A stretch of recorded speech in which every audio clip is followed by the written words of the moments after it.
Welcome, everyone. Thank you for joining us. Some of these faces we can't see, but haven't seen in a while, so thanks for joining us. We fortunately had an in-person event in Buffalo and Rochester this fall and one in Syracuse this spring, so we're getting out there more, but not as much as we'd like, so we'll keep trying to see everyone one-to-one as we can. This is our Delivering Care Through Change virtual event that we try to do 4 times a year to keep you updated on what's happening across our 18 counties. And if we haven't met yet, I'm Deborah Walker, the Vice President of Development, and I use she, her pronouns. I have Ashley, who just spoke, Picaro, who works in my department and is the assistant to everything. And Abigail has joined us as well. She oversees our annual fund program, leadership program, plan giving program. She's a queen of many things.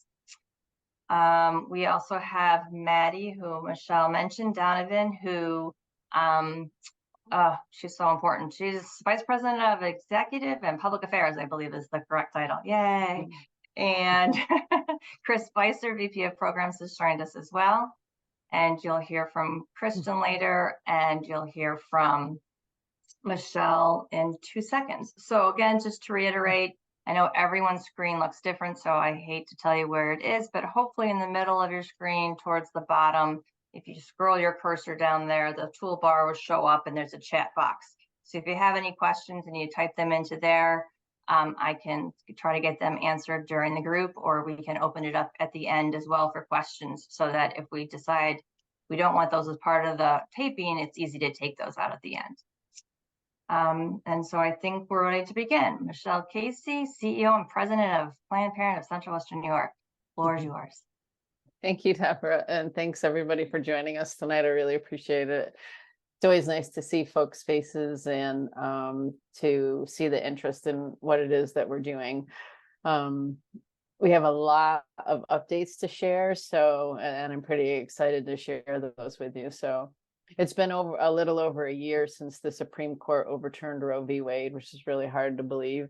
And really, it's been an amazing year, both difficult and good. So I'm really proud of my team as we continue to rise to meet the challenges that we face. And I'm excited to have this opportunity to celebrate our work tonight because this is our work together. Really, every single person here on the call makes our mission possible. We couldn't do this without you all. I want to start by giving you a few high-level updates. That it's not inclusive of everything that's happening across the sexual and reproductive health landscape. We don't really have all night, but I think the updates will illustrate the kind of environment we're operating in. Then I want to take a deep dive into some of the amazing things our PPCWNY team has been doing in our healthcare centers and out in the community. You may have heard me say this before, but since the Dobbs decision, which is the decision that overturned Roe, 21 states have banned abortion or have restricted access to abortion care earlier in pregnancy than the standard set by Roe. And more are working to follow this trend. We're really very lucky to live in a state that has expanded funding and protections for reproductive health care in the past year. But we also know that access to care should not depend on your state or your zip code, and too often it does. This year, we really saw efforts of extreme anti-abortion actors culminate in a ruling by a judge in Texas that overturned the FDA's more than 20-year approval of a safe and effective medication called mifepristone. Mifepristone is one of 2 drugs that has been used for more than 20 years and is the most common medication abortion protocol in the country. And although the Texas judge's ruling has been stayed by the Supreme Court for the time being, this case will have national implications and will affect every single state in the country, including New York. So I just want to get a little weedy for a second. Mifepristone is the first drug in a 2-drug protocol for medication abortion. And you can still do a medication abortion without mifepristone, but it takes longer and it's more uncomfortable. And it seems, this mifepristone really is safer than Tylenol. And it's really just seen as an attack on bodily autonomy and really having reasonable health care for women and other people who can give birth. So on the national level this year, we've had some good news. The FDA recently approved Opill, which is the first birth control pill approved for over-the-counter use in the US. At a time when reproductive health rights are under attack, this change really will help ensure that more people can access contraception they need, the contraception they need without unnecessary barriers. And again, just this week, voters let their voices be heard on how important they feel access to reproductive health care is in several states, including Ohio, Pennsylvania, and Virginia. As noted in today's New York Times, widespread abortion access is clearly popular, even in many red states. When Americans have voted directly on the issue since the Supreme Court overturned Roe v. Wade last year, abortion rights have gone 7 for 7, which is pretty amazing in places like Ohio and Kentucky. Like, it's absolutely crazy. So that's great news. It really reinforces what we already know and for the future vision we are working towards. The opposition is really strong, which makes our work more vital than ever. We're very, very lucky to live in a state that has not only protected our access to reproductive and sexual health care, but has expanded this access since the overturn of Roe. We've been working with Planned Parenthood affiliates from across the state for several years to advocate with our representatives and the governor and the Department of Health for an increase in the Medicaid reimbursement rates so that we can be more adequately reimbursed for the services that we offer. We finally received an increase for family planning and procedural abortion services just in October of this year. This left out medication abortion and a few other services, but we continue to advocate for those changes. Our model of care is very difficult. We lose money on most of the services that we provide. This change will really help us move towards a more equitable system. New York State also made an investment of $25 million in abortion access grant funding to support the entire reproductive health care ecosystem across New York State.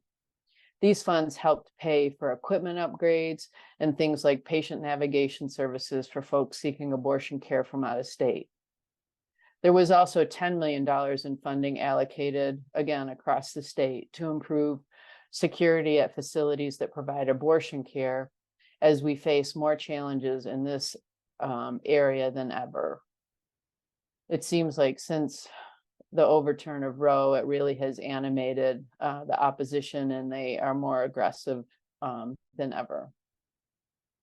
We've worked to expand medication abortion on SUNY and CUNY campuses, and we saw the Equal Rights Amendment pass for a second time in the New York State Legislature. In 2024, we'll have a ballot initiative to enshrine reproductive health rights and other rights in our state constitution for folks who are currently not guaranteed rights at the current time. New York continues to remain a safe haven for those seeking our services.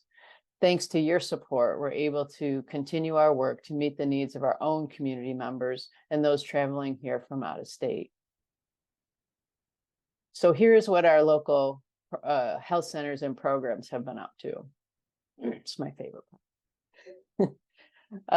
This year, we celebrated our first full year in our new and expanded Buffalo Health Center, which has increased our capacity to provide family planning services by 18%.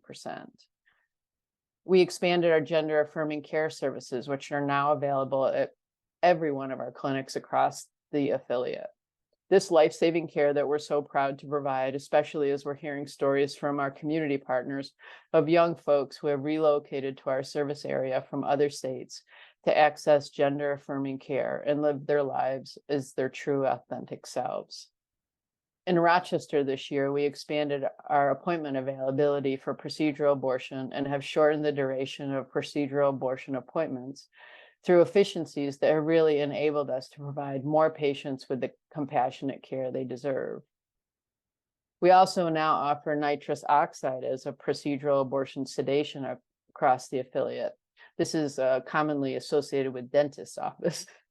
But this is really a patient-centered form of pain control that helps patients feel more relaxed and comfortable during abortion and miscarriage care, as well as in the placement of long-acting reversible contraceptions like IUDs.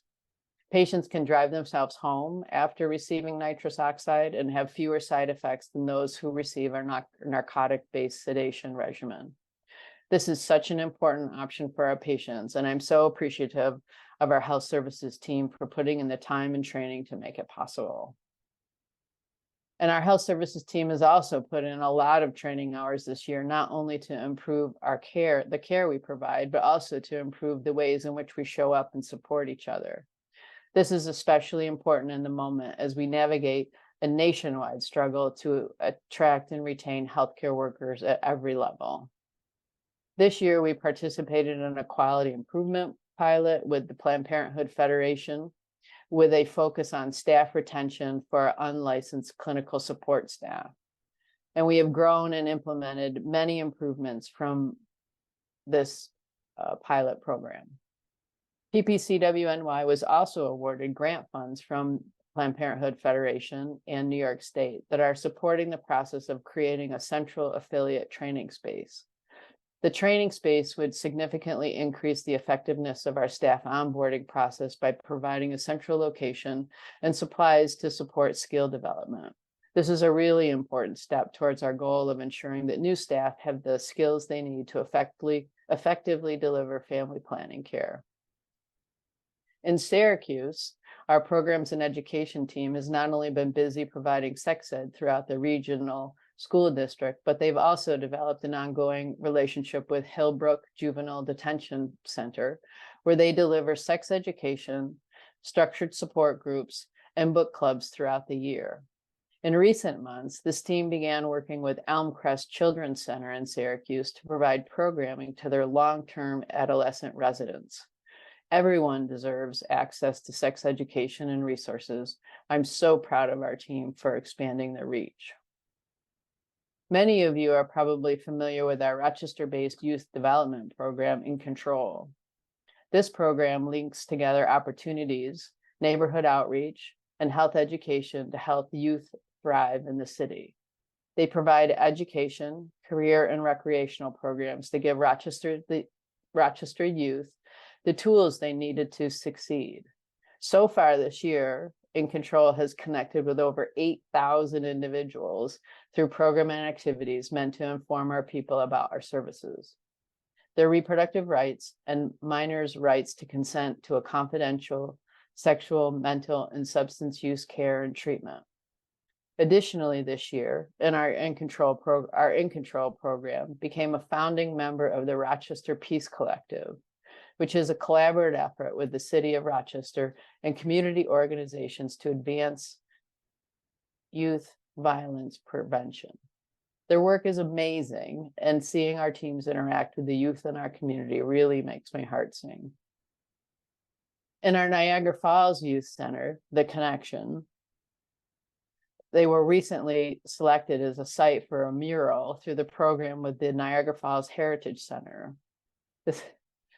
This mural is stunning. I really encourage you to check it out if you're able to. The Connection is our free youth drop-in center in Niagara Falls that's now managed by an amazing individual who was previously a program participant in this program. The Connection provides a barrier-free access to things like food, activities, field trips, menstrual hygiene products, and homework and job assistance. Our team there works every day to fill such pressing needs in the community. It's not uncommon for the parents of program participants to be shocked that this is available to them for free, and even at times brought to tears of gratitude when they learn about what's happening in the program and that it's no cost to them. I could really talk for hours about these programs and the impact we're making on the communities we serve, but I promise Deborah I'd keep us on track. So feel free to reach out to me or Deborah if you'd like to learn more about any of the things that I've mentioned so far tonight. Now I have some really, really exciting news to share. I mentioned this year we celebrated our 1-year anniversary of relocating and expanding services at our Buffalo Health Center. I am so pleased to share that we are close to beginning the relocation and expansion of our new health center in Brighton. If you know about our Brighton Henrietta project, it's been years long in the making. You know how this news is worth celebrating. You probably recall that in early 2022, the town of Henrietta denied us a permit to locate our health center in their town. While the permit was granted after we filed an appeal with the New York State Supreme Court, earlier this year, the owner of the building we had planned to renovate asked us to significantly increase our investment in the build out. It became financially untenable for us to move forward in this space. However, the good news is we're in the final steps of purchasing a permanent location in Brighton. We've signed a purchase agreement and the closing will happen once we complete some due diligence items in the coming weeks. I expect no longer than a month, although I should knock on wood. We had a public hearing with the Brighton Town Planning Board for the appropriate permits for the demolition of the current building and permission to build a new building on October 18th. And we were approved without any opposition or fanfare, which is really amazing. Any of you who joined early might have heard Judy and I talking about that, but last time it was complete circus. So it was also a circus in Henrietta. So this was really a treat. We're absolutely thrilled to be moving this project forward. We will have opportunities for donors to support this important effort, so stay tuned. The expanded family planning space in the new health centers in East Amherst and Buffalo and in Brighton are so important as we continue to deliver on our mission. We plan these projects in response to market research data that showed that there were unmet service needs in these communities. And as we move forward, we're continuously evaluating the needs of the people we serve to identify additional operational opportunities. In June of 22, after the Dobbs decision, we saw an increase in folks coming for care from other states. The majority of our out-of-state visits were coming from Pennsylvania and Ohio, and some really, actually more than one would think, from as far away as Texas. We've been really grateful for the opportunity to serve patients who may not have otherwise been able to obtain care. Year to date, we have provided almost 35,000 visits. 66% were established patients and 34% were new.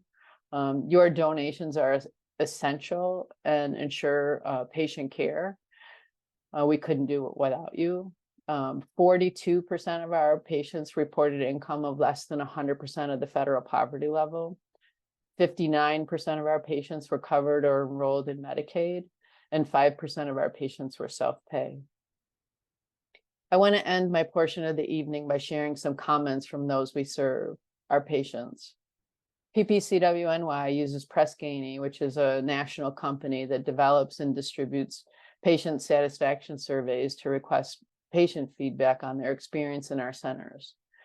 This feedback is primarily used to celebrate our successes and identify our opportunities for improvement. I have a couple of nice comments to share with you. First one, I really liked and enjoyed the staff. They're very nice, caring, loving to the ladies who come in there. They make you feel good about your choice and your decision, making sure you're okay the whole time. I would definitely recommend them to anyone who needs help. Thanks, you guys. And then another comment. Everything went smoothly, and the doctor who removed and placed my new IUD was so kind and thorough. They were busy, but my appointment didn't feel rushed when they were in the room. I will always support Planned Parenthood for as many women's health needs are offered. I also just want to take a minute I was having this conversation earlier this week with one of our supporters. A lot of people come to Planned Parenthood who've never seen an OBGYN before. And it really warms my heart when I read these comments and people talk about how nice the person at the front desk was, or how, somebody held their hand while they were having a procedure or an IUD placed, or, just the amount of care and comfort that they receive from the staff. And it really is amazing. I remember my first interaction at an OBGYN's office, and it wasn't that. And I'm really grateful that we can provide that sort of comforting, safe environment for people to be seen and feel comfortable in. It's our everyday, but for a lot of people, it's their first and only day. So, hearing this kind of feedback really grounds me and reminds me of why we're in this work. I hope it does the same for you. Thank you again for joining us tonight. We're going to continue to provide healthcare and education that empowers individuals and families with respect, without judgment, no matter what. I'm so grateful for your support of everyone on this call, because without you, our work would not be possible. Thank you. And now I'm going to turn it over to Christian Olek, our CFO, to share our 23 overview and our FY24 budget overview. So now to the numbers. Thanks, Michelle. It was good to see some of you recently at the Rochester event. Always good to see people in real life and not with the box around us. So glad you were able to make it tonight. Just want to share a few things. As Michelle mentioned, we're in kind of rolling into budget season. It's one of the things we do all the time when we roll into budget season for the finance committee and the board, is kind of do a 5-year look back. The auditors kind of always look at that. And I just thought that would be useful perspective just to see kind of where we've come from and what the current state of things, and then, where we're going to be going in 2024 and beyond. Our 5-year look back goes back to 2018 through 2022. A couple of those years in 18 was a tough year for us financially, as we were making some big investments in our Rochester and Syracuse facilities. So it really hurt our health center revenue that year, but was a needed investment in facilities those years through 2019 and 2000 and through 2021. I affectionately call those the COVID years through there. Although those were tough years for us, it actually ended up being, in retrospect, decent years for us financially, because there was a lot of opportunities that we availed ourselves of. I would call them the one-time funds buckets, because of some of the COVID relief. We rolled into 2022. A lot of those one-time funds kind of went away, and we also needed to make some more investments. So as Michelle talked about, the investment we made in the Buffalo Health Center, we've been leasing the previous facility for almost over 20 years.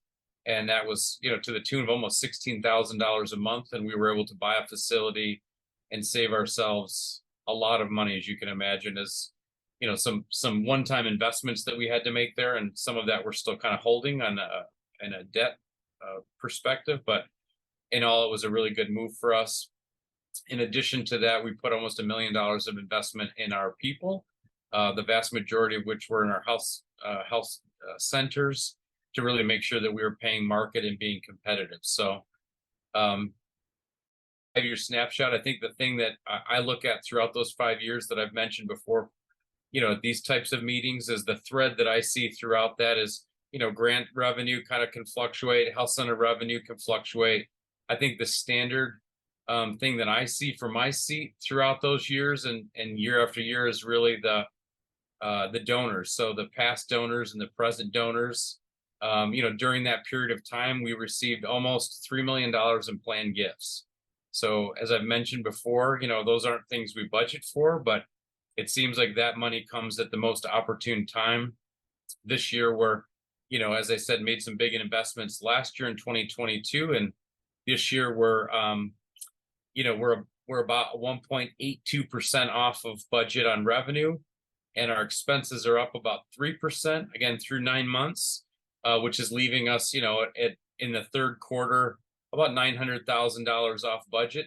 Some of that's timing related, and then some of that really is, we're struggling with health center staffing and productivity kind of in that realm, and it's not unique to, I would say, our affiliate or Planned Parenthood, but just healthcare is a difficult business, and I think post-COVID, the environment just around just working in general has been difficult.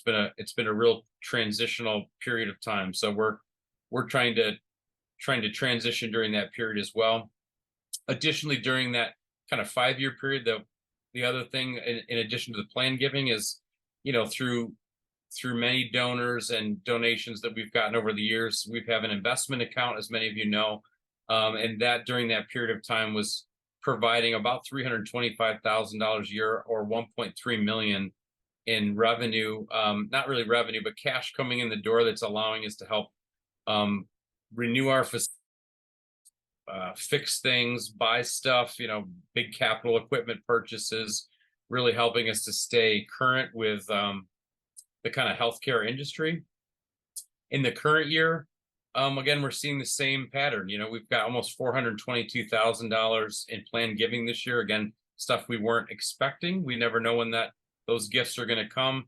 In addition to that, this is a unique year for me in that in December, we have a charitable remainder trust that the agency received many years ago and is now maturing in December. That's going to provide about 1.7 million in cash to the agency. And then we'll have another 450,000 in February of next year. Again, donors that put in trusts many years ago that are now becoming to maturity. And it was interesting at the Rochester event. I was able to talk with somebody that's attended one of our sessions, and I won't call him out by name, but he came up and talked to me, and talked about how he was putting some of a big chunk of his estate in a trust for Planned Parenthood of Central and Western New York. And it was just amazing to be able to meet somebody. I'm always years and years in the future, kind of to speak of folks that have made some sacrifice and thought of us many years ago. I get to see the benefit of that, and so it was really neat to kind of meet somebody today that somebody in the future, my future self, future CFO, is going to be able to reap the benefit in the agency many years down the road from. And again, it always seems at the most opportune time. So those are some big pieces that are coming to help us out.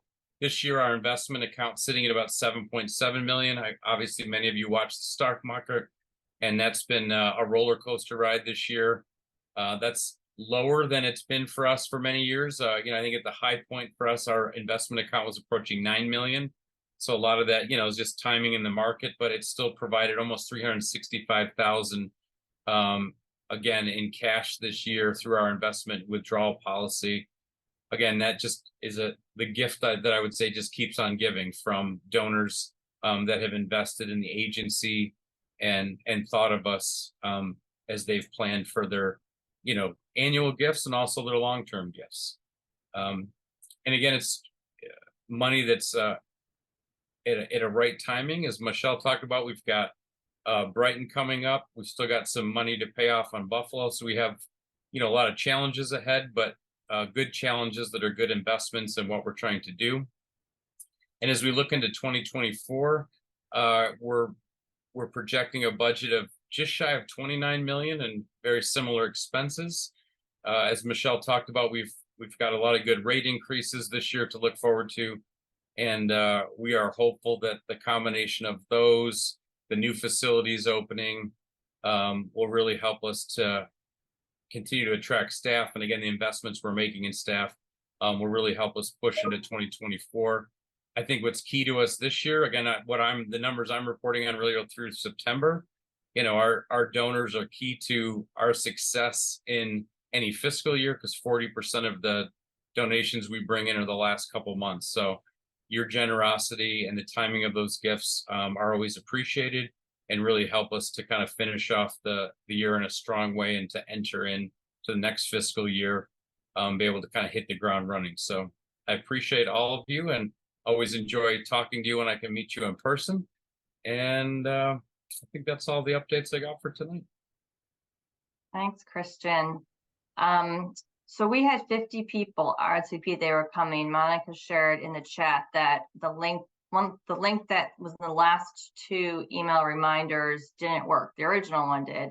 So we will definitely double check on that in the future and send the video to those that RSVP'd that weren't able to join us.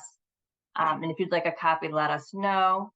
In the chat, if you know how to open the chat, if you don't, I can ask Ashley to share it. Chris shared the mural that's in the connection if you wanted to see that.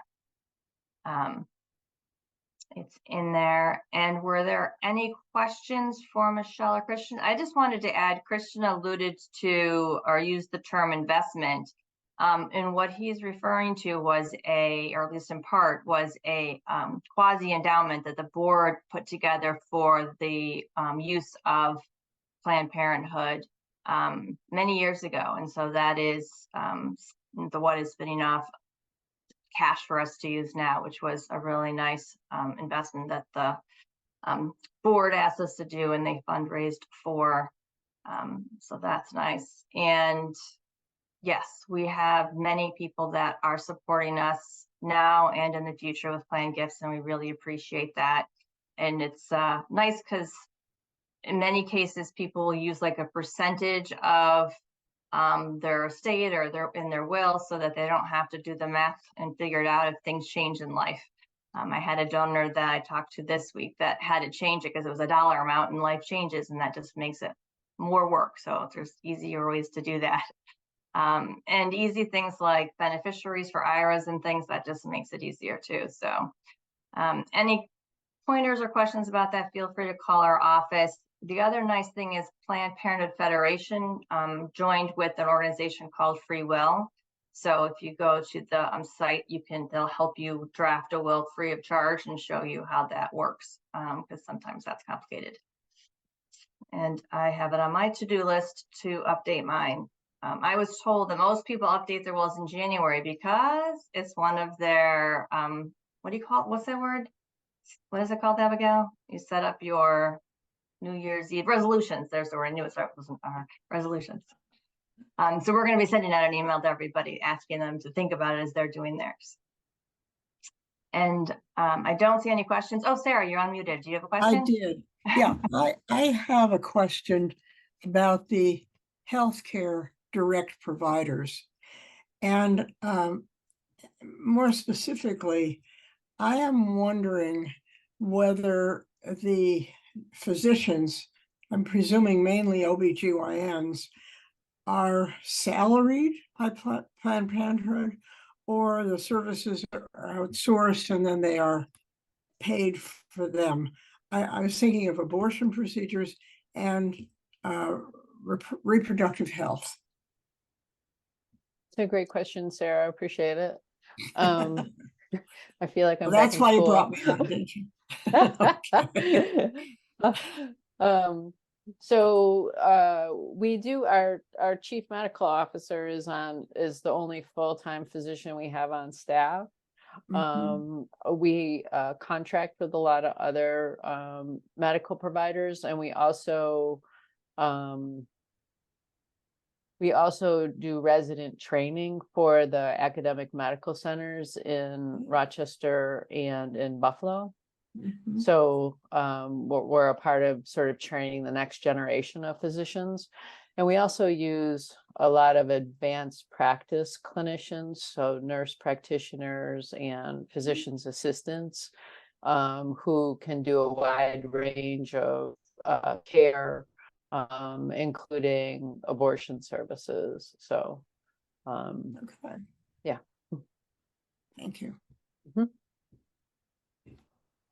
And because there are a lot of new names in this room that I haven't seen at our other quarterly meetings, I'll just also bring up, and Chris Spicer, you can correct me if I say it wrong, because I know you say it better than I do, but our healthcare center is the only healthcare provider for over 60% of our patients, according to the Press Ganey. And we take that as seriously. And so we do health screenings as people come in, wellness exams. We do what's called the standard determinants of health, I believe. So we look at mental health, substance abuse, cancer screening, and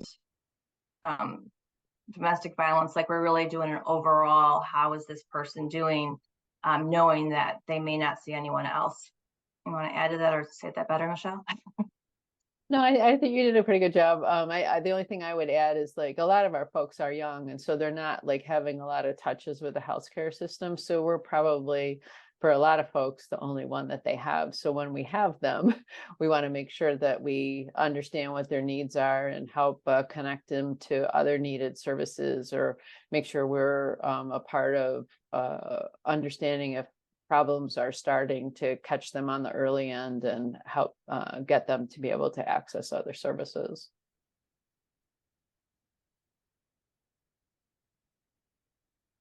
And you could hear with when Michelle shared some of the statistics of the typical patient, that one of the things that I know Rochester is really focused on is healthcare equity. And that isn't something that we've used as a tagline or as part of what we do, but really we are another one of those bridges in minimizing that healthcare equity disparity with our services. So I think that that's really important. And I know that's been a focus of a lot of Rochester philanthropy more recently. So proud to be able to say that and share that. Mhm. Yeah, and it's quite big, and I think it's, you know, gaining traction across our entire affiliate, Syracuse, Buffalo, and Niagara Falls. You know, there's people more and more are recognizing the health disparities that are associated with poverty and race, and how that really disproportionately impacts disadvantaged communities. So it's, you know, important to have appropriate interventions and better access to care. And that's definitely when I was talking about how we decide where to locate health centers, or how we decide where we need to expand care, really we're looking at people who fit our sort of patient profile. So folks who are maybe on the lower end of the socioeconomic spectrum, which isn't certainly all of our population, but those are folks who generally have a harder, you know, it's, if you have Medicaid, a lot of times it's harder to find a provider that will take Medicaid. So really trying to make sure that we're there for the communities we serve, and providing what it is that they need.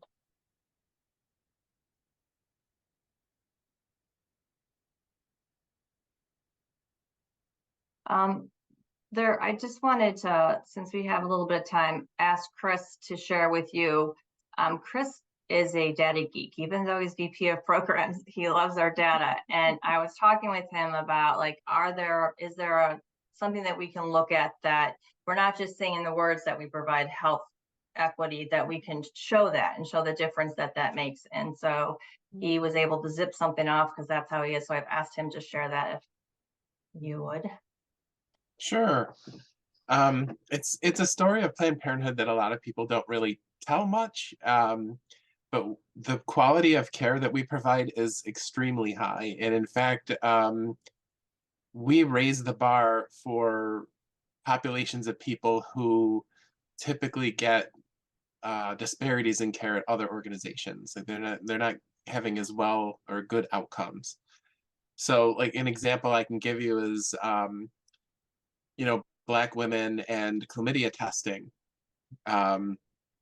Chlamydia, it's an STD, it's a fairly easily treated one, but it's also an extremely common one, and it causes pretty serious, you know, downstream effects if it's not treated.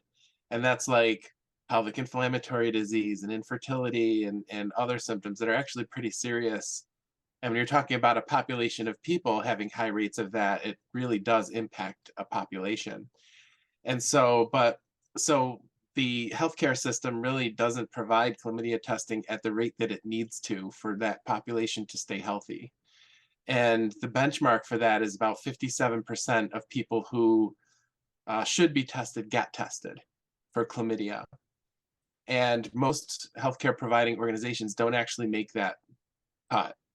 But at Planned Parenthood, it's 90%. So just so you understand, we test a lot of Black women for chlamydia. We treat and cure it. And so we are actually raising, you know, if you can just imagine what the disparity would be without us, that's something that people should know. We're really here helping a lot. We're that important to different populations of people. And it's not just Black women either. It's Hispanic women as well. We're really surpassing the quality metrics on those things. So just thought you should know that. Thank you, Chris. And the last thing I'll ask Chris to speak to is that I was really impressed when I and one of our board members met with Stacy Richards at In Control in Rochester, and she was sharing how what we find with the teens is that they'll go to the doctor, but again, they don't know what to say, how to ask. And so we're helping them learn how to advocate for themselves in the doctor's office, what to ask for, what tests to ask for, what would be expected. And we're having success with that. And again, this is based on them bringing to us something that they see that's difficult, and a way we can help them grow in two ways: be self-advocators and understand their health and advocate for that as well. Anything to add to that, Mr. Spicer? Okay. No, you did a good job.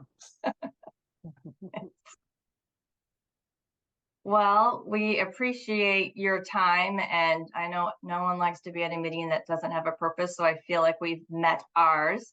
I hope that you feel informed and that you are looking forward to hopefully a happy holiday season and staying healthy. All for coming, and thank you all for your support and being here with us tonight.